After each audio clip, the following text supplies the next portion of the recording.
Oui, on m'a collé une étiquette un jour, comme ça, je ne sais plus qui, a dit Vauthier, c'est le créateur des films d'intervention sociale. Alors, film d'intervention sociale, on a trouvé une définition après, parce que c'est toujours comme ça, on crée quelque chose, effectivement, qui répond à une nécessité, et après, on essaie d'expliquer pourquoi on l'a fait, de théoriser autour des images, autour d'une utilisation de l'image. Là, les films d'intervention sociale, c'est des films que l'on crée pour refléter une réalité et qui doivent servir, par leur utilisation, à influer sur le développement de cette réalité. C'est-à-dire, on tourne une grève, c'est pas seulement pour montrer des gens en grève, c'est pour montrer qu'ils ont raison ou ils ont tort, et essayer de faire en sorte que le film puisse aider leur cause. Et là, quand je dis ils ont raison ou ils ont tort, j'ai pas eu l'occasion de tourner des films sur des grévistes en constatant que les grévistes avaient tort de se mettre en grève. Mais bon, ça peut arriver. Là, peut-être que la notion de film d'intervention sociale, elle est née dans des circonstances un peu curieuses. C'était à Brest, il y avait un ouvrier, Édouard Mazet, qui, au moment où Brest était un grand chantier, tout de suite après la guerre, au tout début des années 50, Brest avait été détruit par la guerre et on reconstruisait. Et puis il y a eu un deuxième accident, disons, c'est l'explosion d'un bateau de nitrate qui a soufflé une grande partie de ce qu'on commençait déjà à reconstruire. Et il y avait une période de conflits sociaux assez exacerbés sur Brest et des grèves en particulier dans le secteur du bâtiment. Et puis des grèves aussi de dockers qui refusaient de charger des armes pour la guerre d'Indochine. Enfin, c'était une situation assez tendue. Et dans une manifestation, un ouvrier, Édouard Mazet, avait été tué par les forces de police, par les forces de répression, et ce qu'on appelait les forces de l'ordre, dans les milieux bien. Et moi, je revenais à ce moment-là sur un bateau de Douarnenez, où j'étais matelot de pont à la demi-part. Je revenais d'Irlande et j'avais ma caméra avec moi et les gars m'ont dit on va aller manifester à Brest, est-ce que tu emmènes ta caméra? Et j'ai dit j'ai 5 bobines, ça fait un quart d'heure de film en 16 mm et c'est de l'inversible. Bon ben oui d'accord, j'y vais, ça fera pas beaucoup mais peut-être effectivement que ça peut être utile. J'arrive à Brest, je tourne.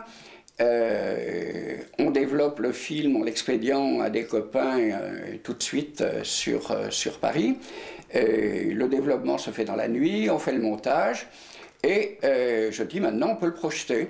Alors on le montre une fois à des gens qui disent ah oui c'est intéressant, et le commentaire, je dis bah, le commentaire on va le faire à partir d'un poème d'Éluard qui disait un homme est mort qui n'avait d'autre route que celle où l'on raye les fusils, un homme est mort qui n'avait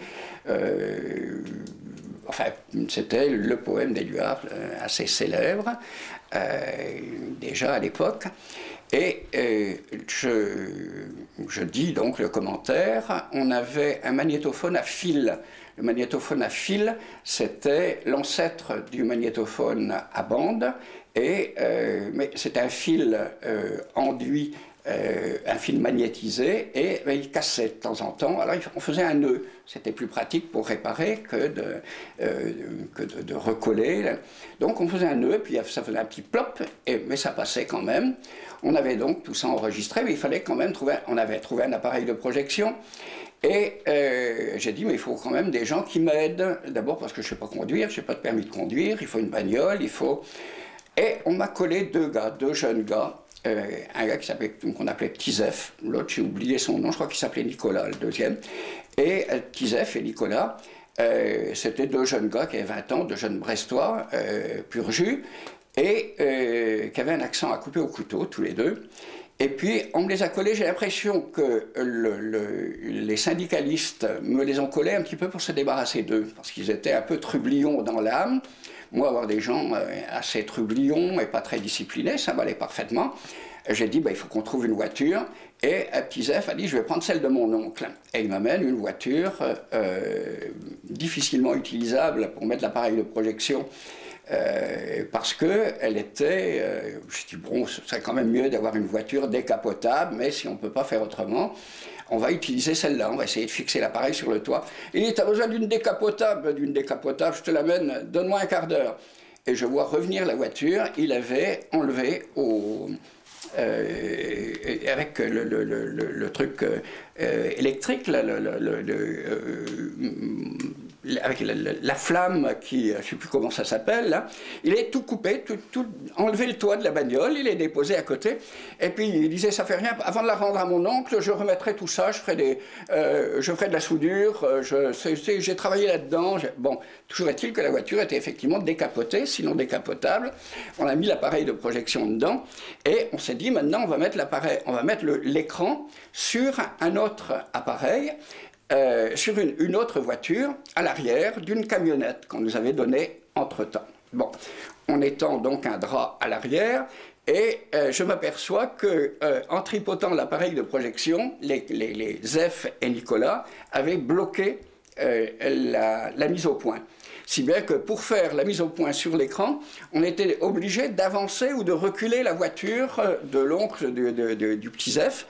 Et bon, on arrivait quand même à avoir l'image, en particulier quand il faisait nuit, donc on a décidé de faire les projections toutes les nuits sur les chantiers qui étaient occupés par les grévistes. Et avec donc la camionnette et la petite voiture. On fait des projections comme ça toutes les nuits, ça marchait bien, mais ça cassait quand même très souvent l'appareil, le magnétophone, le fil du magnétophone. Donc, à un moment donné, j'en ai eu ras-le-bol, et puis j'ai dit, je vais dire le commentaire moi-même. Et je disais donc qu'un homme est mort qui n'avait pour défense que ses bras ouverts à la vie, un homme est mort qui n'avait d'autre route que celle où l'on voyait les fusils, un homme est mort, etc., etc. Le poème d'Éluard sur les images d'Édouard Mazet. Et puis, à la 5e ou 6e nuit, j'attrape une extinction de voix. Parce que dans la journée, on allait faire les projections dans les patronages à Plouescat, à Saint-Paul-de-Léon, tout autour de Brest.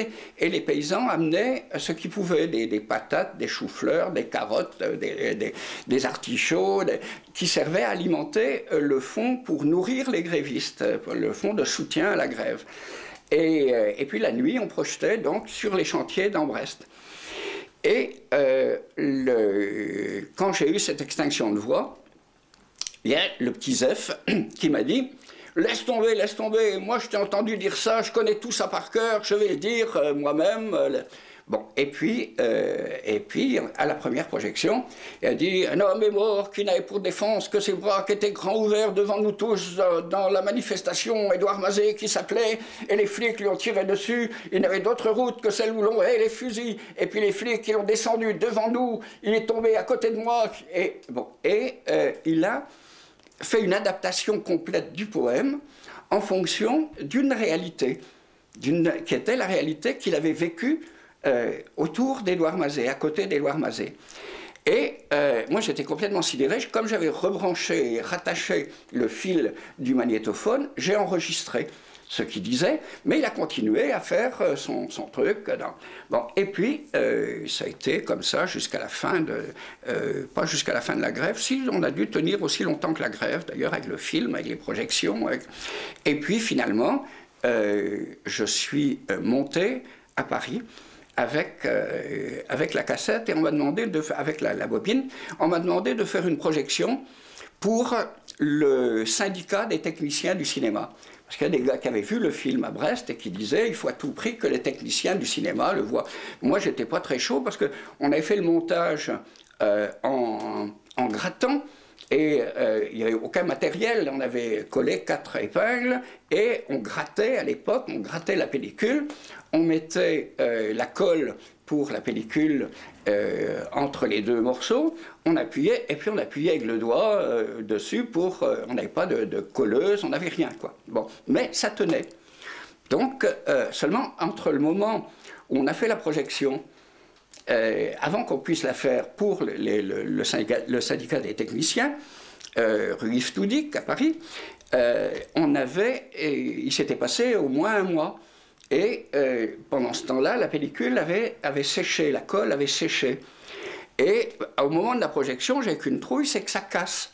Effectivement, ça a cassé, mais ça a cassé au-dessous du passage dans la petite fenêtre de visée. C'est-à-dire que le film est passé intégralement, il durait 10 minutes, quoi, et il est passé intégralement, et les gens l'ont vu d'un seul jet, mais il sortait au bas, il devait y avoir plus de tension sur la bobine du dessous, si bien qu'il cassait à la sortie. Et il tombait en morceaux par terre, et j'en avais tellement ras-le-bol que j'ai tout balayé. Je me suis dit, je ne vais pas recoller le truc. Bon, il a fait son utilisation de films d'intervention sociale, et maintenant, ça va, ça suffit comme ça. Et j'ai tout balayé. Manque de peau, les gars viennent me dire ensuite, c'est formidable, il faut le montrer à Paul Éluard. Je dis non, mais il n'existe plus le film, je l'ai balayé. Il dit où tu l'as balayé? Je dis là, dans le truc, tout est parti, il y avait tout à l'égout, tout était parti dedans.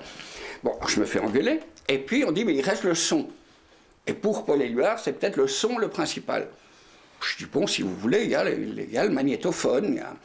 Et je donne donc le magnétophone. On dit non, non, il faut que tu viennes toi-même faire la projection au Conseil national des écrivains. C'était dans un truc sur les Champs-Élysées, juste à côté de l'Élysée. Et j'arrive là un soir. À l'époque, j'avais j'étais pas riche, j'avais et puis il faisait froid, j'avais mon ciré que j'avais en mer. Le ciré, à l'époque, c'était réellement de la toile de lin sur laquelle on mettait de l'huile de lin pour le rendre imperméable. Si bien que quand je prenais le métro et que j'étais un petit peu serré dans le métro, je sortais avec plein de poils de manteau de tous les gens qui s'étaient un petit peu trop rapprochés de moi. Et j'avais l'air d'un ours en peluche, mais avec des tas de peluches de toutes les couleurs, quoi. Bon, j'arrive là, c'était un grand raout du Conseil national des écrivains, avec une grande table garnie, et j'arrive là, on me dit, ah René, t'es en retard, bon, et puis les gens se marrent un petit peu de voir mon accoutrement, et il dit, tiens, il y a une prise là dans le coin, et Éluard est là. Et je branche le magnétophone. Éluard était sous une grande cape, tourné vers le mur, et il avait l'air assez mal en point. D'ailleurs, c'était très peu de temps avant sa mort. Et il y avait une dame, là, très belle, j'ai appris après que c'était la compagne d'Éluard, et qui me dit, vous pouvez mettre le magnétophone. Elle prend le magnétophone, elle le met sur les genoux d'Éluard, et on écoute. Alors on écoute la voix du Tisef, qui disait « Un homme est mort qui n'avait pour défense que ses bras qui étaient grands ouverts devant nous tous dans la manifestation, Édouard Mazet qui s'appelait... » Et je dis « Éluard, il va râler, on massacre son poème, on fait... » Bon, et puis ça va jusqu'au bout, sans casser. Et puis ça continue à tourner. Et Éluard ne dit rien. Et je dis « Mais il n'y a plus rien, c'est fini, je crois qu'il s'est endormi. » Et Éluard se retourne et il pleurait. Et il me dit non, jeune homme, je ne me suis pas endormi, mais laissez un poète se faire à l'idée qu'un de ses poèmes, de son vivant, a été digéré par le peuple. Plaf, grand silence, et il se retourne et puis il se retourne encore et il me dit merci. Et il se retourne. Bon, on reprend le magnétophone, on me donne le magnétophone, je pars avec le magnétophone sous le bras, et j'arrive au bout du fil, parce qu'il était branché, j'avais oublié. Si bien que quand j'arrive au bout du fil, je courais presque pour sortir, parce que j'étais très gêné dans ce milieu. Quand j'arrive au bout, paf, au bout du fil, le magnétophone, il dégringole et il se casse. C'était des magnétophones en matière plastique, ils se cassent en tombant. Je dis, bon, ça va, la pellicule, la bobine est là, et je me tire. Et puis, ça a été mes premiers contacts avec l'intelligentsia parisienne. Et voilà, mais ça m'a énormément touché cette soirée et ces contacts avec Paul Éluard. Voilà.